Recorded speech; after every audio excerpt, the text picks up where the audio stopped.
Okay, we are going to begin day 2, and this is identifying the personal interest of your child. So, looking at your son or your daughter, this is where you would what? How would you describe this section? In this section, what I'm asking you to do is take a look at your daughter or your son's current interest and list those. So these could be actually hobbies, and of course we're not trying to develop a hobby, but I do want you to list their hobbies and their current personal interests that they have. What parents will have to work through is, of course, in the same family, sometimes you'll have one child who seems to only have one or two interests, and another child may have, seems like 10 or 20 interests. And so it's going to vary from child to child. But what I'm asking you to here is not to invent interests that they don't have. So you're truly identifying what they are currently interested in. So this is where it's fine to write down hobbies if it's more of sounding like a hobby. This is not where you have to decide what they're going to be doing for the rest of their lives. But whatever their interests are, what they enjoy doing. Yes. Okay. Can you give a couple of examples? Well, I mean, some kids like to read comics all day, and they're fascinated by that. They're collecting comics. Well, list that. Mm-hmm. Say comic reader or Superman collector. That's okay. Remember, this is not your talent yet. We're just collecting information about your child, and we may or may not use that information, and you'll see that later on in the guide. So right now, you got to truly list what their current interests are. It could be swimming, it could be reading history, it could be gardening, it could be cooking in the kitchen with their mom. Any of those things, go ahead and list them down. Now, wouldn't this be easier if I just hand over the piece of paper to my child and have them fill it out?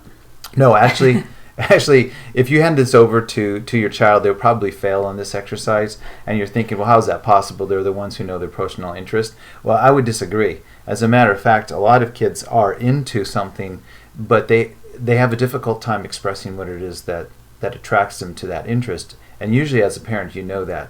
So, for example, if you have a child who says that they're into history, but as you probe them a little bit further, you find out that really what they're into is the maps and the map making of history, and they're fascinated by that, then their real interest might be actually map making, and history is just an excuse. So the reason you would know that is because it turns out that anytime there's a map on any subject, whether or not it's about history, they get excited about it. But he may say, oh, he's interested in history. But it may turn out that you really know what he's interested in is the map making that happens to be a part of history. So you'd list map making as the true interest. Okay, so we as the parent, and this is probably where it's important to get your spouse involved, ask questions. As we're watching our child participate in whatever activity it is, maybe we're noticing something. So it could be that maybe your 12-year-old loves Star Wars, and it's not just that he likes to act, but he's into the costumes of the Star Wars show. So it could kind of like watching and identifying where within that hobby the interest lies. Right, and again, don't go fishing for some hidden talent in this personal interest. Don't say, for example, if he's just into wearing his Star Wars costume, don't assume that he's into theater and that's going to be his talent. Don't assume any of that right now. Just truly list. All I'm asking you to do is just identify if there's some kind of pattern, and just list it simply. This one should be fairly easy, though if you can get your spouse involved, lots of times they will pick up 2 or 3 other things that you haven't noticed. And once they bring it out, it's like, oh yeah, of course, that's what he's really into.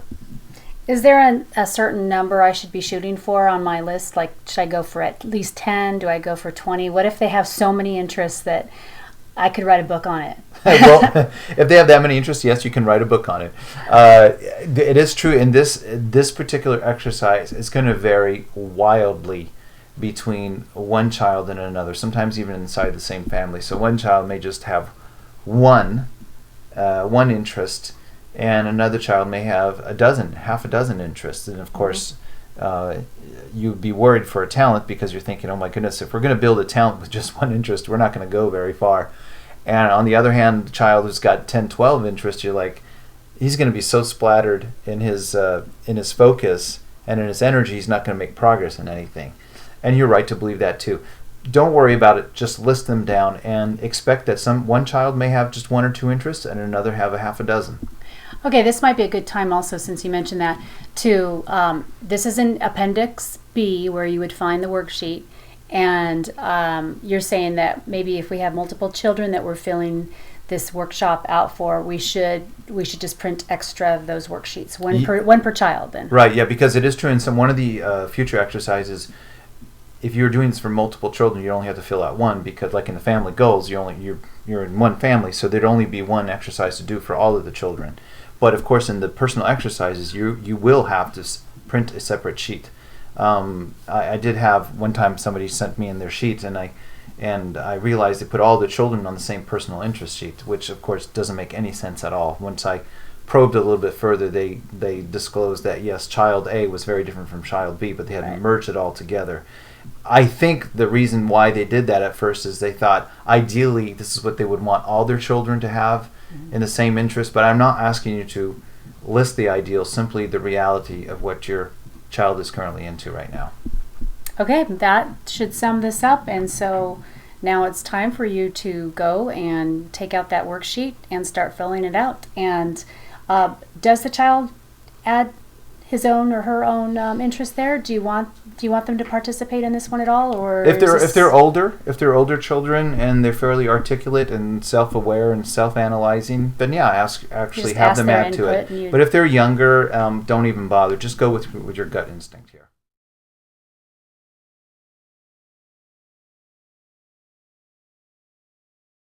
We'll just systematically go through each one of them.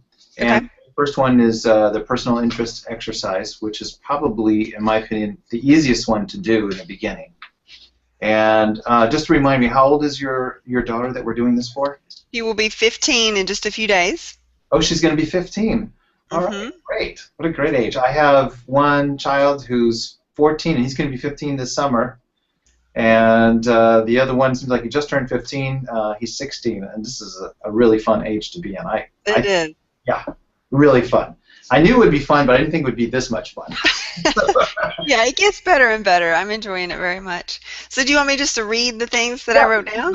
Okay. Go through the personal interest worksheet and see what you came up with. All right, so, this runs the gamut, and I know some of this may not be what you're looking for, but I'll just throw it out there. So, visual social media, Pinterest and Instagram especially.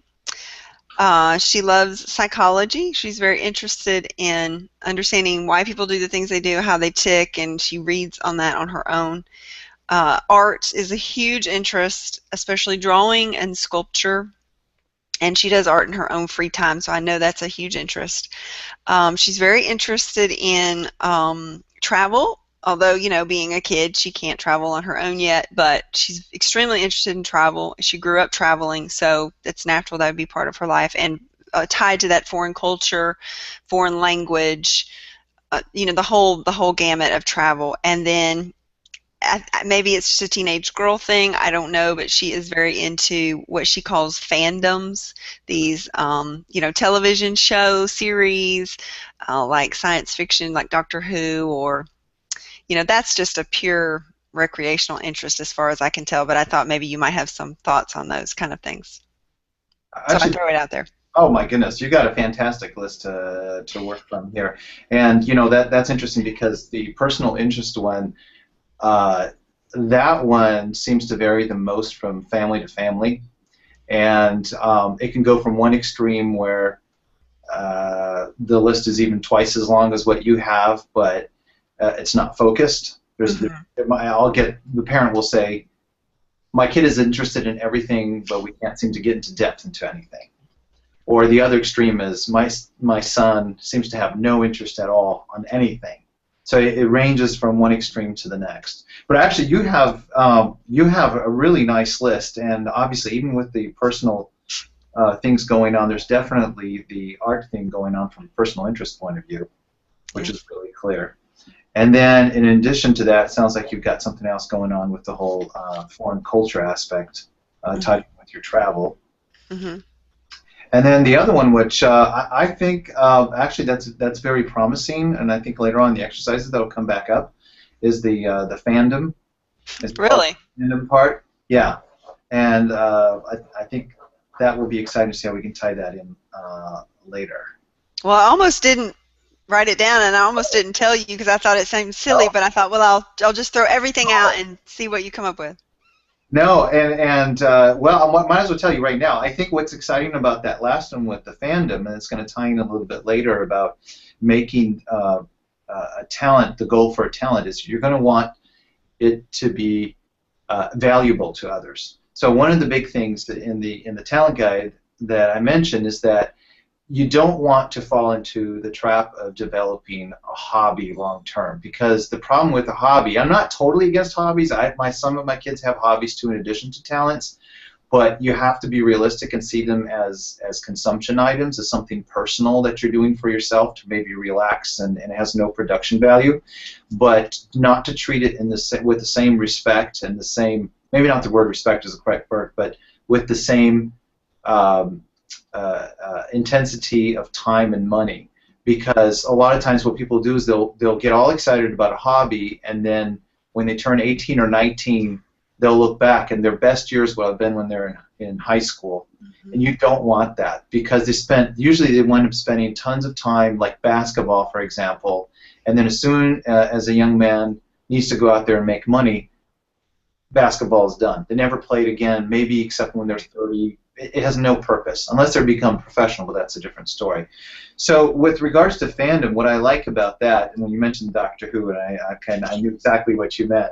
I like Doctor Who. Is what's exciting about that? That's the modern part where you have most of these skills that that I'm thinking of, like your art. They're going to have to wind up into the fandom level, where at some point they're going to have to connect with the culture.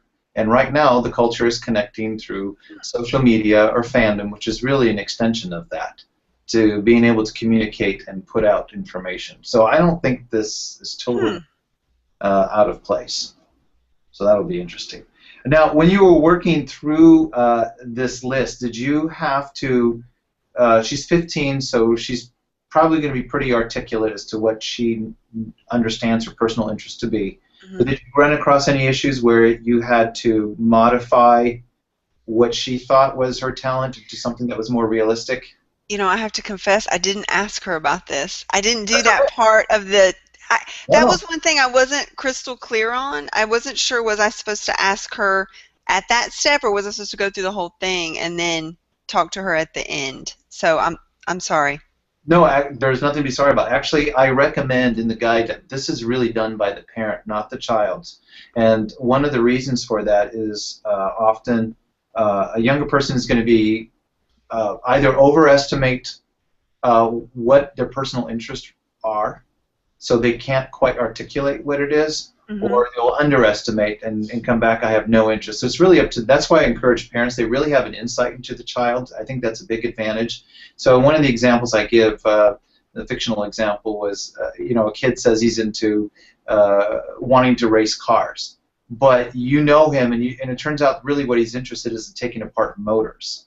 Which is it just happens to be that the neighbor has a race car, but really he's into taking apart the lawnmower and the race car and whatever. So he's watching TV and he thinks it's race cars, but you know him better. It's really about maybe the mechanics of taking apart a motor. So that's why I encourage parents to be the one to make that list. Now, obviously, a 15-year-old is going to be far more self-aware than a 12-year-old. So I suspect you have the list down pretty well. Was there anything on there that she is aspiring to, apart from this list, that she's not already doing? No.